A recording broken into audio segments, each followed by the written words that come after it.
ಇದಳು ಯಾಕೆ ಕಾಲಿಗೆ ಬೀಳ್ತಾ ಇದೀಯಾ? ಏನಾಗ್ತೀರಾ? ನೀವಿಬ್ಬರು ದಯವಿಟ್ಟು ನನ್ನನ್ನು ಕ್ಷಮಿಸ್ಬಿಡಿ.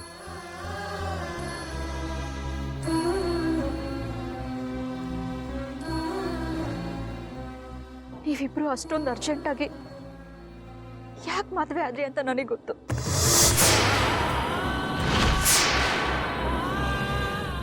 ಅದಿತಿಗೋಸ್ಕರ ತಾನೆ.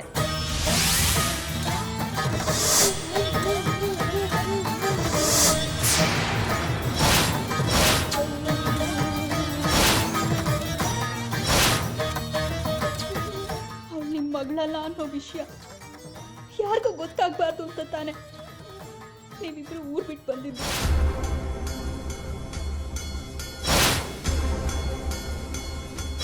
ಬೆಳಕೆ ನೋಡದೆ ಅಷ್ಟು ವರ್ಷಗಳಿಂದ ಕತ್ಲು ಕೋಣಲಿದ್ದ ನನಗೆ ಬೆಳಕು ತೋರಿಸಿ ನನಗೊಂದು ಹೊಸ ಜೀವನ ಕೊಟ್ಟಿದ್ದೀರ.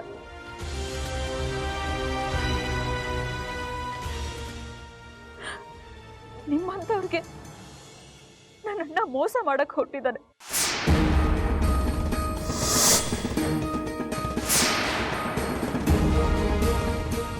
ಇದು ನನ್ನ ಕುಟುಂಬ, ಆದ್ರೆ ಅವನು ನನ್ನ ತಂಗಿ ಕುಟುಂಬ ಅನ್ನೋದನ್ನು ಮರೆತು ಇಂಥ ಕೆಲಸ ಮಾಡಕ್ ಹೊರಟಿದ್ದಾನೆ. ನಾನು ನನ್ನ ಯಾವುದೇ ಕಾರಣಕ್ಕೂ ಕ್ಷಮಿಸೋದಿಲ್ಲ.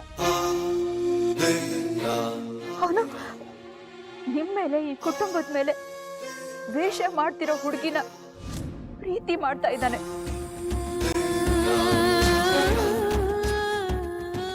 ಅವಳ ಮಾತು ಕೇಳಿ ಆಶ್ರಮಕ್ಕೆ ಹೋಗಿ ಅದಿತಿ ಅಪ್ಪ ಅಮ್ಮ ಯಾರು ಅಂತ ತಿಳ್ಕೊಳ್ಳೋ ಪ್ರಯತ್ನ ಮಾಡಿ ದೊಡ್ಡ ತಪ್ಪು ಮಾಡಿದ್ದಾನೆ.